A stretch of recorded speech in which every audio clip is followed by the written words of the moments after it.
आखिर जो है वो साइन ए का वैल्यू यानी कि साइन थीटा का जो वैल्यू है वो पी बाई एच ही क्यों होता है, कॉस थीटा का वैल्यू जो है बी बाई एच ही क्यों होता है, टेन थीटा का जो वैल्यू है वो पी बाई बी ही क्यों होता है। ठीक है, यानी कि सबका वैल्यू जो है वो यही क्यों होता है। ठीक है, दूसरा कुछ क्यों नहीं होता है। बराबर के अगर इधर है तो ये पॉजिटिव है और बराबर के उधर जाता है तो निगेटिव हो जाता है, ऐसा क्यों।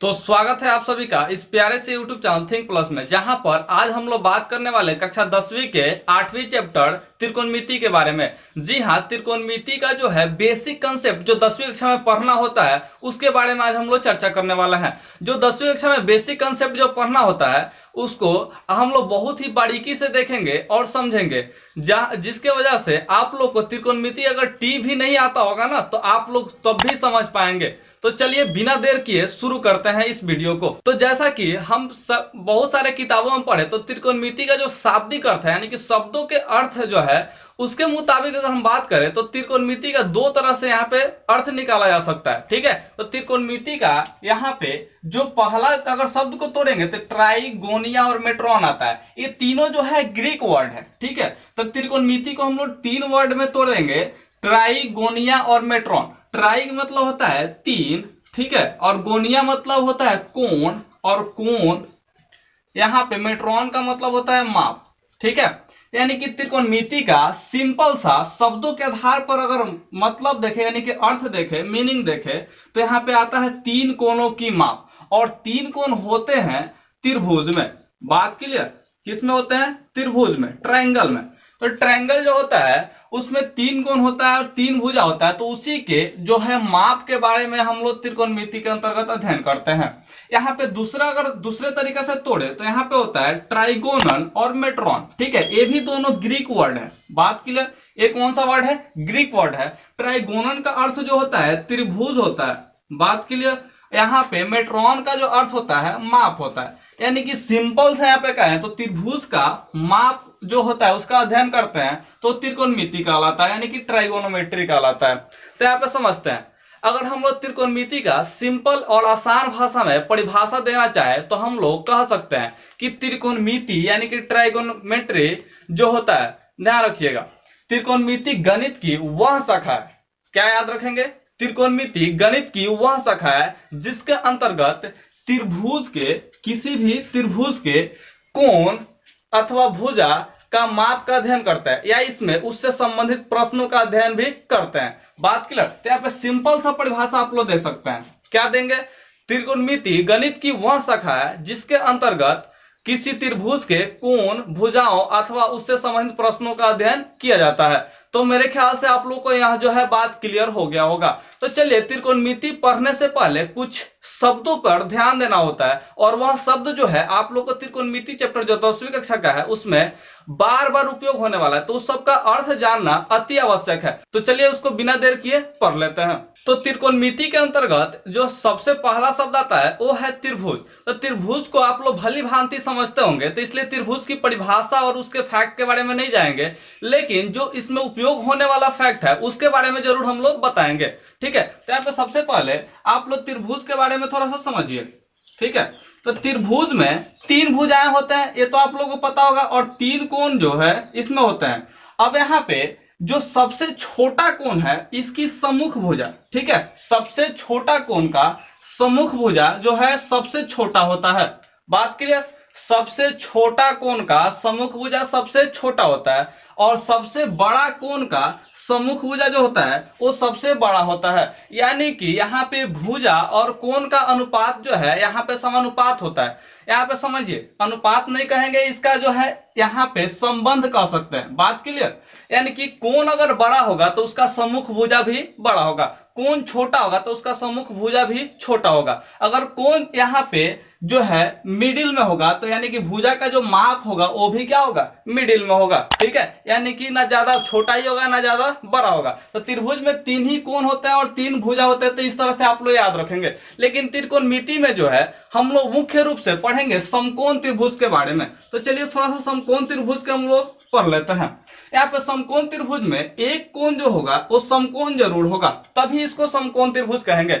समकोण कहने का अर्थ हुआ कि यहाँ पे 90 डिग्री का कोण बनेगा, ठीक है, ध्यान रखेंगे। यानी कि इस त्रिभुज, पूरे त्रिभुज में एक ही समकोण हो सकता है। बात क्लियर, कितना समकोण होगा? एक समकोण, यानी कि सबसे बड़ा कोण जो होगा इस त्रिभुज में यही होगा 90 डिग्री का। तो सबसे बड़ा कोण जब यहाँ पे 90 डिग्री का होगा तो इसकी सम्मुख भुजा जो है यहाँ पे कर्ण कहलाती है, इसकी सम्मुख भुजा कर्ण कहलाती है, इसको हाइपोटेनस भी कहते हैं अंग्रेजी में। तो यहाँ पे कर्ण जो होगा सबसे बड़ी कोण की सामने वाला भुजा है, इसलिए कर्ण जो है इस त्रिभुज में सबसे बड़ा भुजा होगा। बात क्लियर, यानी कि सबसे बड़ा कोण 90 डिग्री, तो इसके सामने वाला भुजा जो है कर्ण वो क्या होगा? सबसे बड़ा होगा।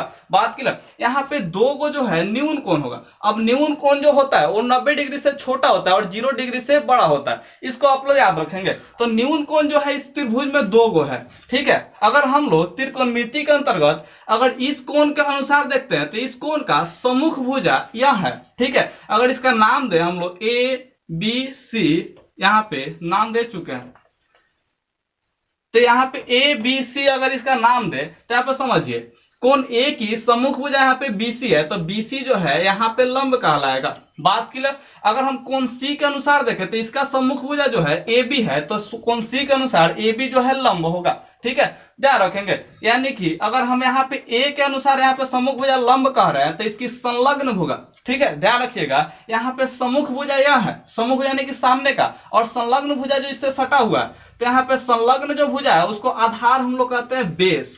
बात क्लियर, इसको हम लोग बेस कहेंगे इंग्लिश में, इसको परपेंडिकुलर कहेंगे। बात क्लियर, यहाँ पर समझिए। यानी कि त्रिभुज में, समकोण त्रिभुज में कोण के अनुसार हम लोग यहाँ पे लंब और आधार को डिनोट करेंगे त्रिकोणमिति में। बात क्लियर, तो यहाँ पे समझिए। अगर हम लोग बात करें, अच्छा इसको सूचित करते हैं H से कर्ण को, और लंब को हम लोग सूचित करते हैं P से, और यहाँ पर आधार को सूचित करते हैं B से। तो इस त्रिकोणमिति में मुख्य रूप से इन्हीं भुजाओं का अनुपात का अध्ययन करेंगे। बात क्लियर, कभी हम लोग P/B लेंगे, तो कभी H/B लेंगे, कभी B/H लेंगे, ऐसा ही कुछ अनुपातों के बारे में हम लोग बात करेंगे। ये अनुपात जो है मुख्य रूप से 6 होते हैं और इससे अधिक होते भी नहीं है। बात क्लियर। अब यहाँ पे थोड़ा सा कोण के बारे में समझिए, ठीक है, कि ज्यामिति के कोण और त्रिकोणमिति के कोण क्या अलग होता है या सेम ही होता है। तो ज्यामिति में आप लोग कोण जो है पढ़े होंगे 180 डिग्री, 90 डिग्री, 360 डिग्री। बात क्लियर, ये सब आप लोग कोण आप लोग पढ़े होंगे, ठीक है। तो ज्यामिति में जो सबसे बड़ा कोण होता है वो 360 डिग्री का ही हो सकता है, और सबसे जो छोटा कोण है वो 0 डिग्री का हो सकता है, ठीक है। यानी कि ज्यामिति का कोण जो है वो 0 डिग्री से लेकर के 360 डिग्री के बीच का ही होगा, लेकिन त्रिकोणमिति में इसका थोड़ा सा अलग है। बात क्लियर। यहाँ पे कोण जो है वो डिफरेंट नहीं होता, कोण का माप जो है उसमें अंतर हो जाता है। तो त्रिकोणमिति के अंतर्गत यहाँ पे समझिए, अगर हम लोग यहाँ पे कोण बनाए तो यहाँ पे एक हम लोग आरंभिक भुजा ले सकते हैं और इसको अंतिम भुजा ले सकते हैं। तो अगर मान लीजिए कि इसको आरंभिक भुजा कह रहे हैं, यानी कि इससे हम लोग शुरुआत कर रहे हैं, और यहाँ पे इसको अंतिम भुजा कह रहे हैं, तो अंतिम भुजा जो है इस रोटेट होता है इसमें, ठीक है। त्रिकोणमिति में जो है अंतिम भुजा रोटेट होता है, और आरंभिक जो भुजा या प्रारंभिक भुजा जो होता है वो स्थिर होता है। बात क्लियर। अब स्थिर होता है तो इसके अनुसार अंतिम भुजा को या तो क्लॉकवाइज नचा सकते हैं यानी कि रोटेट कर सकते हैं, या एंटी क्लॉकवाइज जो है हम लोग को रोटेट कर सकते हैं। अब क्लॉकवाइज रोटेशन का मतलब यही हुआ कि घड़ी के जो सुई का दिशा है उसके दिशा में जो है इसको रोटेट करना। तो घड़ी की सुई की दिशा यहाँ पे ध्यान रखिएगा, अगर यहाँ पे 12 होता है, ठीक है, तो इधर रोटेट करता है। बात क्लियर। घड़ी की जो सुई है वो इधर रोटेट करता है, यानी कि अगर हम लोग किसी भुजा को ऐसे घुमा रहे हैं, ठीक है, ऐसे दक्षिणावर्त, ठीक है, ऐसे घुमा रहे हैं, तो इसको हम लोग यहाँ पे ध्यान रखेंगे क्लॉकवाइज बोलेंगे। कौन सा? क्लॉकवाइज बोलेंगे। अगर हम लोग इसको विपरीत दिशा में घुमा रहे हैं, घड़ी के सुई के विपरीत दिशा में घुमा रहे हैं, तो उसको बोलेंगे एंटी क्लॉकवाइज, ठीक है, एंटी क्लॉकवाइज। इस बात को आप लोग याद रखेंगे। अब एंटी क्लॉकवाइज की दिशा जो होगा ऐसा होगा, ठीक है, घड़ी की सुई की दिशा ऐसा होता है, लेकिन हम लोग घुमाएंगे अगर ऐसा, तो हम लोग समझेंगे कि एंटी क्लॉकवाइज घुमा रहे हैं। अब एंटी क्लॉकवाइज घुमाने के संदर्भ में पॉजिटिव कोण बनता है, यानी कि धनात्मक कोण बनता है, और क्लॉकवाइज के दिशा में जब घुमाते हैं तो यहाँ पे ऋणात्मक कोण बनता है, यानी कि माइनस वाला कोण जो है यहाँ पे बनता है। बात क्लियर। अगर हम लोग इसको प्रारंभिक भुजा मानते हैं तो यहाँ पे जो है शीर्ष बनेगा, और यहाँ पे जो है अंतिम भुजा, ठीक है। तो इसको हम लोग इधर से इधर घुमाए हैं, ठीक है, यहाँ पे एंटी क्लॉकवाइज घुमा रहे हैं। कैसा घुमा रहे हैं? एंटी क्लॉकवाइज, यानी कि यहाँ पे धनात्मक कोण बनेगा। अब इस कोण का माप अगर हम लोग पता नहीं है, तो जैसे हम लोग ज्यामिति में यानी कि जब बीजगणितीय पढ़ते हैं, बीजगणित पढ़ते हैं, तो वहां पे चर के रूप में एक्स वाई जेड ऐसा मानते हैं, तो उसी तरह से त्रिकोणमिति में हम लोग इस कोण को हम लोग थीटा मान लेते हैं। बात क्लियर? यानी कि यहाँ पे पॉजिटिव में कुछ कोण बनेगा, उस कोण का माप यहाँ पे हम लोग थीटा ले रहे हैं, जो कि थीटा अज्ञात है, हम लोग को पता नहीं है। बात क्लियर? अगर हम लोग इसी कोण को हम लोग कुछ इस प्रकार से घुमाते हैं, ठीक है, क्लॉकवाइज, रोटेशन कैसा करते हैं? क्लॉकवाइज, यानी कि यहाँ पे माइनस में थीटा आएगा, यानी कि कोण का जो मान होगा वो ऋणात्मक होगा। अब इसको अगर मान लीजिए कि हम 2-4 बार घुमा दे रहे हैं, ठीक है, यानी कि यहाँ पे हम लोग एक बार घुमा दिए तो 360 डिग्री बनेगा, फिर दूसरा बार रोटेट कर रहे हैं तो 360 डिग्री, फिर तीसरा बार में यहाँ तक लाए हैं। बात क्लियर? अगर हम लोग ऐसा कोण बना दे रहे हैं, इस भुजा को हम लोग तीसरा बार घुमाए हैं, बात क्लियर, यानी कि 2 बार पूरा पूरा घुमा है और तीसरा बार मान लीजिए कि यहाँ पे प्लस थीटा बना है, ठीक है, ये चूंकि एंटी क्लॉकवाइज घुमा है इसलिए यहाँ पे पॉजिटिव थीटा बनेगा। बात क्लियर? प्लस में थीटा का वैल्यू आएगा। तो यहाँ पर समझिए, एक बार 360 डिग्री हुआ था, फिर दूसरा बार रोटेट किए तो 360 डिग्री, 360 जो होता है 720 हो जाता है, और यहाँ पे कुछ और एंगल बना है जो कि थीटा के रूप में है, तो इसको 720 प्लस थीटा इसको कहेंगे, यानी कि इस पूरे कोण का जो मान है वो 720 प्लस थीटा है। बात क्लियर? यानी कि यहाँ पे सिंपल सा भाषा में समझे तो ज्यामिति का जो कोण पढ़े थे हम लोग 0 से 360 डिग्री के बीच का ही पढ़े थे, लेकिन यहाँ पे त्रिकोणमिति में हम लोग 360 से अधिक कोणों का बात हम लोग करेंगे। ठीक है, तो अब 10वीं कक्षा में जो है वो आप लोग को मुख्य रूप से 90 डिग्री के अंतर्गत ही रखा गया है। ठीक है, 0 से 90 डिग्री के बारे में आप लोग पढ़ेंगे 10वीं कक्षा में। आगे और थोड़ा सा एडवांस अगर पढ़ना चाहते हैं तो मेरे कोचिंग में आइए, आप लोग को इसका जो है एडवांस मैथ में हम पढ़ाएंगे कि इसके जो है और एडवांस लेवल का जो मैथ है त्रिकोणमिति का वो आप लोग को पढ़ने को मिलेगा। और इससे भी ज्यादा एडवांस पढ़ना है तो आप लोग 11th-12th क्लास में मैथ लेकर के अगर पढ़ेंगे तो आप लोग को बहुत ही ज्यादा इसका एडवांस मिल जाएगा।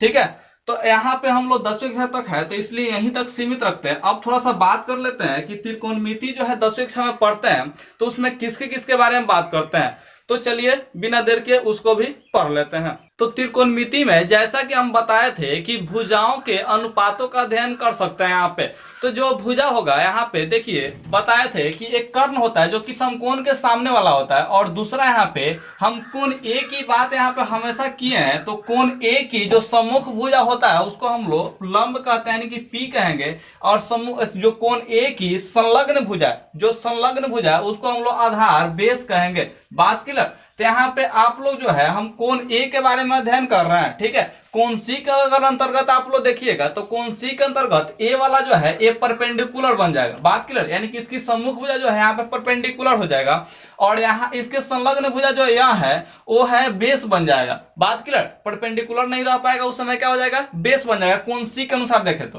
कर्ण जो है हमेशा स्थिर रहेगा। क्यों? क्योंकि समकोण का यहाँ पे सम्मुख भुजा जो होता है वो कर्ण होता है। बात क्लियर? तो कर्ण को आप लोग चेंज मत कीजिएगा, लंब और आधार को आप लोग चेंज कर सकते हैं कोण के अनुसार। ठीक है, तो यहाँ पे सबसे पहले अगर हम लोग यहाँ पे देखें तो जो है वो अगर हम लंब और कर्ण का जो है अनुपात निकालते हैं, ठीक है, तो लंब और कर्ण का अगर अनुपात निकालते हैं उसको हम लोग जया कहते हैं यानी कि साइन ए कहेंगे। बात क्लियर? यानी कि यहाँ पे कोण ए का जो यहाँ पे पी माने, कोण ए का सम्मुख भुजा पी माने तो यानी कि ये लंब हुआ, और कोण ए का जो है यहाँ पे समकोण के सामने वाला जो है वो कर्ण होगा, तो यानी कि पी और एच का जो अनुपात निकाले हैं, ठीक है, पी और एच का जो अनुपात निकाले हैं उसको हम लोग साइन कहेंगे यानी कि जया कहेंगे। बात क्लियर? यहाँ पे उसी तरह से अगर हम लोग आधार और कर्ण का अनुपात निकालें, ठीक है, यहाँ पे आधार और कर्ण का जो अनुपात निकालें तो यहाँ पे आप लोग आराम से इसको हम लोग कह सकते हैं कोसाइन यानी कि को जया। बात क्लियर? ध्यान रखेंगे, आधार और कर्ण का यहाँ पे अनुपात निकालेंगे तो इसको कहेंगे को जया, और लंब और कर्ण का अनुपात निकालेंगे तो इसको कहेंगे जया यानी कि साइन। ठीक है, अब देखिए पूरा नाम है इसका, ठीक है, साइन का पूरा नाम है यहाँ पे, और इसी को हम लोग शॉर्टकट में यहाँ पे हम लोग साइन ए का प्रयोग करेंगे। ठीक है, हम लोग बार बार इतना नहीं लिखेंगे, हम लोग सिंपल सा लिख देंगे SIN और यहाँ पे एंगल दर्शा देंगे ए। ठीक है, ए जो है एंगल है यानी कि कोण है। ठीक है, ये दोनों एक ही साथ आएगा, जब भी आएगा तो एक ही साथ आएगा। केवल साइन लिखेंगे तो गलत हो जाएगा, केवल साइन होता ही नहीं है, ठीक है। जब भी होगा तो कोण के साथ ही आएगा, क्योंकि इसका जो है अनुपात निकालने तो कोण के अपेक्षाकृत ही निकालते हैं, क्योंकि हम बताए थे कि छोटा कोण का सम्मुख भुजा छोटा होता है, बड़ा कोण का सम्मुख भुजा बड़ा होता है। तो उसी तरह से यहाँ पे जो है निकाला गया है, ठीक है। यानी कि इसका जो अनुपात है हम लोग कोण के रूप में दर्शा रहे हैं। किसके रूप में दर्शा रहे हैं? कोण के रूप में, ठीक है। उसी तरह से कोसाइन की अगर बात करें तो यहाँ पे कॉस लिखेंगे, क्या लिखेंगे?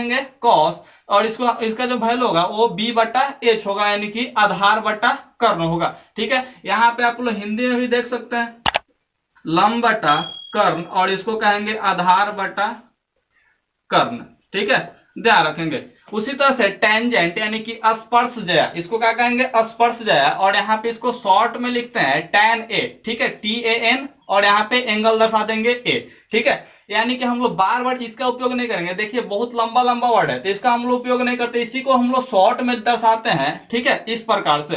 तो साइन, कॉस और टैन का जो वैल्यू होता है वो होता है P/B, ठीक है। यानी कि लंब और आधार का यहाँ पे अनुपात निकालते हैं तो हमेशा tan A आता है, ठीक है। यानी कि अगर हम यहाँ पे कहें लंब बटा आधार, तो इसका अनुपात जो निकलेगा यहाँ पे, इसका जो वैल्यू निकलेगा उसको हम लोग tan A कहेंगे। बात क्लियर? यहाँ पे उसी तरह से कोटेंजेंट जो है इसको कॉट लिखते हैं, और कॉट जो होता है वो आधार और लंब का जो है अनुपात होता है। यानी कि यहाँ पे हम कह सकते हैं आधार बटा में लंब, ठीक है। उसी तरह से सेकेंट यानी कि इसको सेक कहेंगे, और सेक जो होता है वो होता है कर्ण और आधार का अनुपात होता है। किसका अनुपात होता है? कर्ण और आधार का अनुपात होता है। उसी तरह से कोसेकांड जिसको हम लोग कौशिक कहेंगे, और कौशिक जो होगा वो कर्ण और लंब का अनुपात होता है, ठीक है। यहाँ पे आप लोग इसको कर्ण को h और यहाँ पे आधार को b, यहाँ पे कर्ण को h और लंब को p दर्शा सकते हैं। यानी कि इसके अलावा और कोई चीज नहीं आ सकता है, कोई भी अनुपात नहीं आएगा। मुख्य रूप से यह 6 ही अनुपात आता है, इसके अलावा कोई अनुपात नहीं आता है, ठीक है। त्रिभुज में 3 भुजा होता है, और इसको देखें तो अनुपात यहाँ पे 6 ही आएगा, यहाँ पे 4 है और यहाँ पे 2 अनुपात है, ठीक है। अब इसका जो है वैल्यू याद करना पड़ता है 10वीं कक्षा में अगर पढ़ रहे हैं तो, ठीक है। ध्यान रखिएगा, इसको याद अगर नहीं कीजिएगा तो आप लोगों से एक भी प्रश्न नहीं बनेगा। तो याद रखने का जो सबसे सरल ट्रिक जो है वो आप लोगों को हर एक जगह मिल जाता है, जिसको हम लोग लाल बटा कक्का कह देते हैं। अगर हिंदी माध्यम वाले जो है वो हम लोग समझ पाएंगे लाल बटा कक्का। जो इंग्लिश मीडियम के हैं उनको, उनके लिए दूसरा ट्रिक है, ठीक है, ध्यान रखेंगे।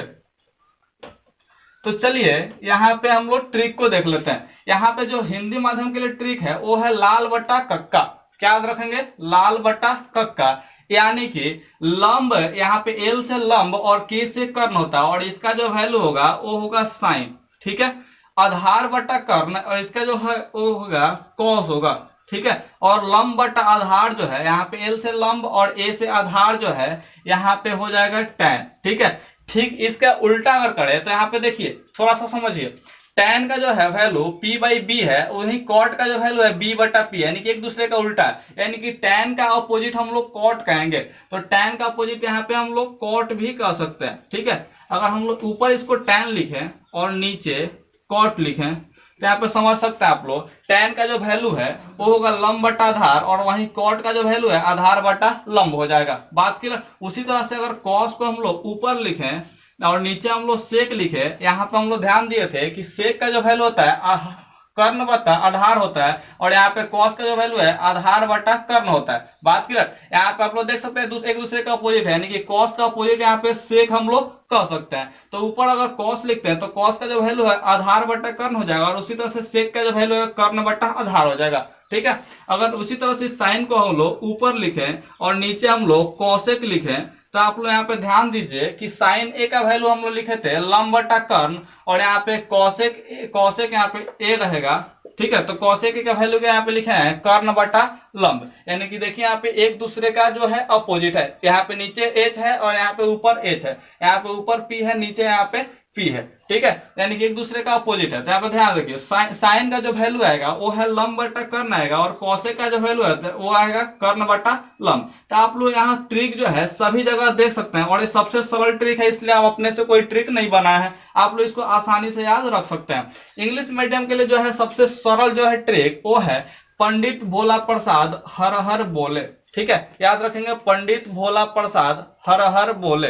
ठीक है, पंडित मतलब कि पी और पी मतलब कि लंब, परपेंडिकुलर, ध्यान रखेंगे, पी मतलब कि परपेंडिकुलर, परपेंडिकुलर मतलब कि लंब। ठीक है, तो यहाँ पे पी बाई एच, ठीक है, यानी कि लंब बटा जो है वो कर्ण, इसको हम लोग ऊपर अगर साइन लिख देते हैं और नीचे हम लोग लिख देते हैं कॉसेक, तो यहाँ पे आप लोग आसानी से याद रख सकते हैं साइन का वैल्यू जो है पी बाई एच और यहाँ पे कॉसेक का वैल्यू जो है एच बाई पी। उसी तरह से यहाँ पे कॉस लिखें और यहाँ पे हम लोग सेक लिखें। ठीक है, तो कॉस का जो वैल्यू है बी बटा एच हो जाएगा और सेक का वैल्यू जो है एच बटा बी हो जाएगा। उसी तरह से टैन का वैल्यू जो है वो पी बटा बी हो जाएगा और यहाँ पे कॉट का जो वैल्यू है वो बी बटा पी हो जाएगा। तो आप लोग इसको आसानी से याद रख सकते हैं। आप चाहें तो यहाँ पे स्क्रीनशॉट लेकर के आप लोग कॉपी में नोट कर सकते हैं।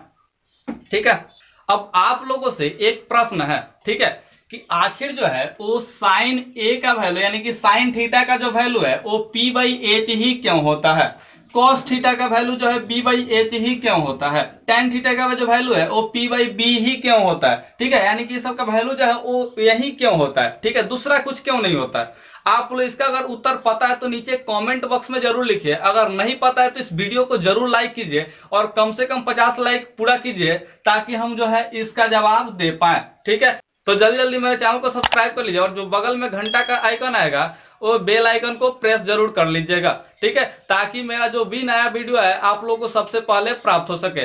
और आप लोग इस वीडियो को शेयर करके जरूर इस पे 50 लाइक जो है पूरा कराइए। अगर आप लोग इस वीडियो को फेसबुक पे देख रहे हैं तो अभी फटाफट जाइए यूट्यूब पे और सर्च कीजिए थिंक प्लस, आप लोगों के सामने जो है मेरा चैनल आ जाएगा और उसको सब्सक्राइब करके जरूर बेल आइकन को प्रेस कर लीजिएगा और इस वीडियो को जरूर लाइक कीजिए ताकि 50 लाइक जो है पूरा हो जाए और आप लोग को यहाँ प्राप्त हो जाए। ठीक है, ध्यान रखेंगे, आगे भी बहुत सारा फैक्ट है तो वीडियो में अभी भी बने रहिए। तो आज के वीडियो में जितना भी चीज पढ़े हैं उसका थोड़ा सा प्रैक्टिस कर लेते हैं।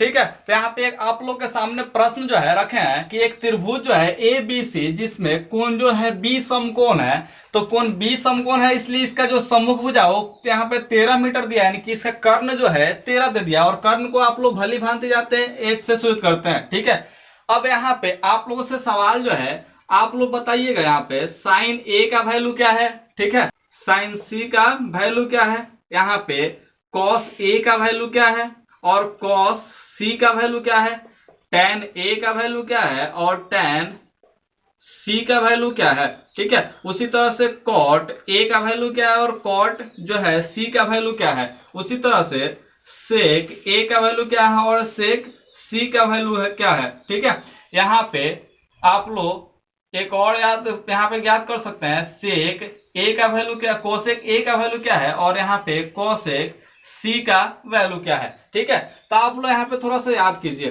ठीक है, अगर हम लोग साइन ए का वैल्यू याद करना चाहे तो हम लोग का जो ट्रिक था पंडित भोला प्रसाद हर हर बोले। ठीक है, ध्यान रखेंगे ट्रिक था, तो हम लोग साइन का यहाँ पर अनुपात यही वाला था, पी बाई एच था। ठीक है, और पी हम लोग किसको कहते हैं, कोण की सम्मुख भुजा, जो न्यून कोण होता है उसका सम्मुख भुजा। तो यहाँ पे न्यून कोण क्या है, ए है, तो ए का जो सम्मुख भुजा वो है यहाँ पे बीसी, यानी कि बीसी जो है लंब होगा और कर्ण जो है यानी कि एच जो है वो एसी होगा, यानी कि साइन ए का जो वैल्यू है वो बीसी बटा एसी होगा।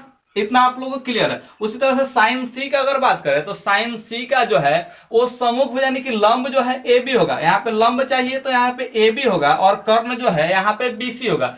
तो यहाँ पे हम कह सकते हैं कि ए बी बटा ए सी। ठीक है, ए बी बटा क्या चीज, ए सी, साइन सी के अनुसार।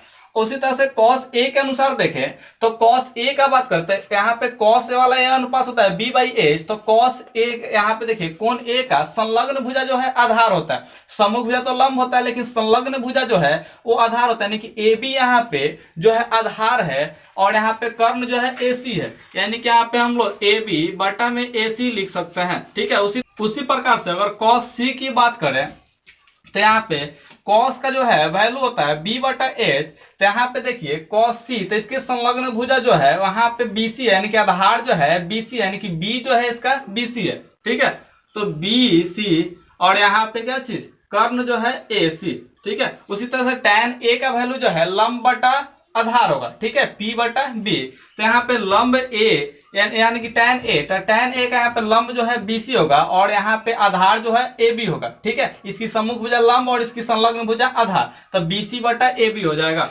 बात क्लियर, यानी कि tan a का वैल्यू जो है BC बटा AB। ठीक है, उसी तरह से tan C की अगर बात करें तो इसके लिए लंब जो है AB हो जाएगा और इसके लिए आधार जो है वो BC हो जाएगा। ठीक है, तो यानी कि यहाँ पे tan C का जो वैल्यू है वो होगा AB बटा BC। ठीक है, उसी तरह से cot A का जो वैल्यू है, ये ध्यान दीजिए, cot A का वैल्यू यहाँ पे B बटा P होता है। ठीक है, cot उल्टा चलता है। ठीक है, तो यहाँ पे B बटा P यानी कि आधार बटा लंब हो जाएगा। ठीक है, तो A का यहाँ पे बात करना है, तो A के लिए आधार जो है AB है और लंब जो है BC है, तो यानी कि AB बटा BC हो जाएगा। ठीक है, यानी कि यहाँ पे क्या हो जाएगा, AB बटा BC। उसी तरह से cot C का जो वैल्यू है, यहाँ पे ध्यान दीजिए, cot C यानी कि आधार बटा लंब, तो cot C के लिए आधार जो है BC है और लंब जो है AB है। ठीक है, आधार जो है वो है BC और लंब जो है AB। अब यहाँ पे उसी तरह से सेक A का बात करें तो सेक A जो होता है वो क्या चीज होता है, कर्ण बटा आधार होता है। ठीक है, कर्ण बटा क्या चीज, आधार। तो सेक A की बात करते हैं, इसके लिए जो है कर्ण है AC और आधार जो है वो यहाँ पे AB है, यानी कि यहाँ पे हो जाएगा AC बटा में AB। बात क्लियर। उसी तरह से सेक C का बात करें तो सेक C का अगर यहाँ पे देखें तो आधार जो है वो है BC और कर्ण जो है AC, यानी कि AC बटा BC हो जाएगा। ठीक है, यानी कि AC बटा में BC। उसी तरह से कौशिक A, तो कौशिक A जो होता है कर्ण बटा लंब होता है, तो कर्ण जो है यहाँ पे AC हो जाएगा, ये तो चेंज नहीं होगा, लेकिन यहाँ पे इसके लिए लंब जो है कोण A के लिए लंब जो है BC हो जाएगा, यानी कि यहाँ पे लिख सकते हैं AC बटा में BC। ठीक है, AC बटा में BC। और यहाँ पे कौशिक C के लिए, तो कौशिक C के लिए यहाँ पे यार देखिए लंब जो है वो AB हो जाएगा और यहाँ पे कर्ण जो है AC हो जाएगा, तो यानी कि कर्ण बटा लंब, तो यानी कि AC बटा AB हो जाएगा। ठीक है, यानी कि ये तो आप लोग मान निकालना मेरे ख्याल से सीख गए होंगे। अगर नहीं सीखे तो अगले वीडियो में बहुत ही मजेदार प्रैक्टिस लेकर के आने वाले हैं, जिससे आप लोग जरूर सीख पाइएगा। ठीक है, ये समझ में आया तब भी ठीक है, नहीं समझ में आएगा तो अगले वीडियो का इंतजार कीजिए। ठीक है, ध्यान रखिए, या वीडियो को थोड़ा सा रिपीट करके देखिए। अब यहाँ पे देखिए BC AC, तो BC का यहाँ पे मान जो है दिया है, AC का भी मान दिया है, तो इसका मान यहाँ पे देख लीजिए। BC का मान क्या है 5 मीटर और AC का जो मान है वो है आप लोग का 13 मीटर, यानी कि यहाँ पे मीटर से मीटर गायब हो जाएगा, यानी कि 5/13 हो जाएगा साइन A का वैल्यू। बात क्लियर। इसको पॉइंट में भी आप लोग चेंज करके लिख सकते हैं, लेकिन हम कहेंगे कि आप लोग पॉइंट में चेंज मत कीजिए, बट्टा में इसको छोड़िए। ठीक है, अब साइन C की अगर बात करें तो साइन C का मान यहाँ पे देखिए AB बटा AC है, तो AB का मान यहाँ पे पता नहीं है, तो इसको अब लोग निकालना पड़ेगा। अब निकालने के लिए यहाँ पे ध्यान दीजिएगा कि निकालने के लिए पाइथागोरस प्रमेय का ही प्रयोग कीजिएगा, जो कि आप लोग छठा चैप्टर में पढ़ चुके हैं। पाइथागोरस प्रमेय कहता है कि किसी समकोण त्रिभुज में कर्ण का वर्ग, ठीक है, किसी समकोण त्रिभुज में कर्ण का वर्ग अन्य दो भुजाओं के वर्गों के योगफल के बराबर होता है। ठीक है, यानी कि यहाँ पे सिंपल सा हम बात करें तो यहाँ पे पाइथागोरस प्रमेय यही कहता है कि P का स्क्वायर और B का स्क्वायर जो बराबर होगा वो H का स्क्वायर के होगा। बात क्लियर। यानी कि लंब का वर्ग और आधार का वर्ग का योगफल जो है कर्ण के वर्ग के बराबर होगा।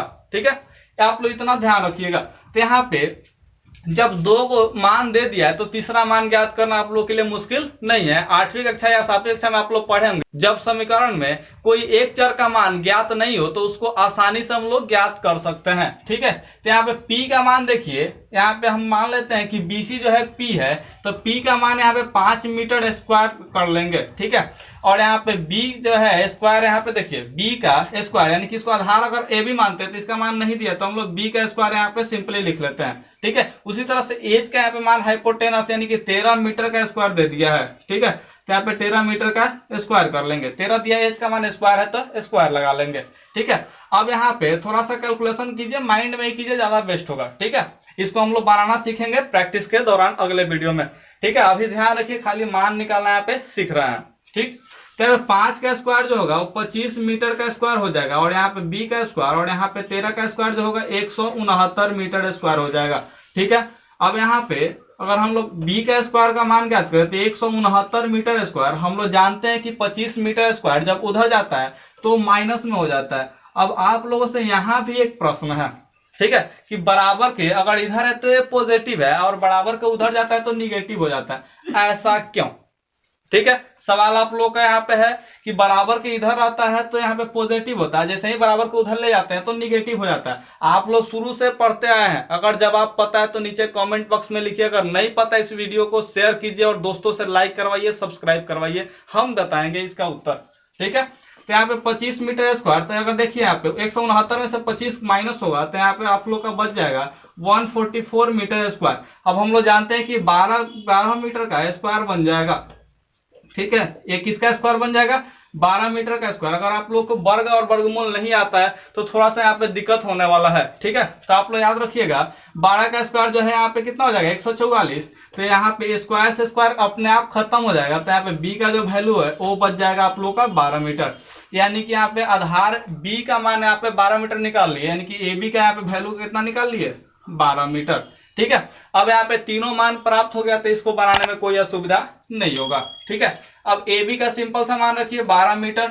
ठीक है, और ए सी का मान यहाँ पे 13 मीटर, तो यहाँ पे मीटर से मीटर गया तो यानी कि 12/13। उसी तरह से ए बी का मान यहाँ पे रख लीजिए 12 और ए सी का मान 13, तो यहाँ पे मीटर से मीटर फिर से गायब होगा तो आप लोग का 12/13 जाए। अब इस तरह से आप लोग इसको सॉल्व करके निकाल सकते हैं। ठीक है, क्योंकि इसमें तीनों भुजा का मान जो है बता चुके हैं, तब आप लोगों को इसको निकालने में कोई परेशानी नहीं होने वाला है। हम उम्मीद करते हैं कि आप लोगों को यह वीडियो बहुत ही ज्यादा पसंद आने वाला है और पसंद आया भी होगा। तो अगर पसंद आया है तो जरूर इस वीडियो को लाइक कीजिए और दोस्तों से सब्सक्राइब करवाइए, शेयर कीजिए। ठीक है, तो आज के वीडियो को यहीं पे समाप्त करते हैं। धन्यवाद।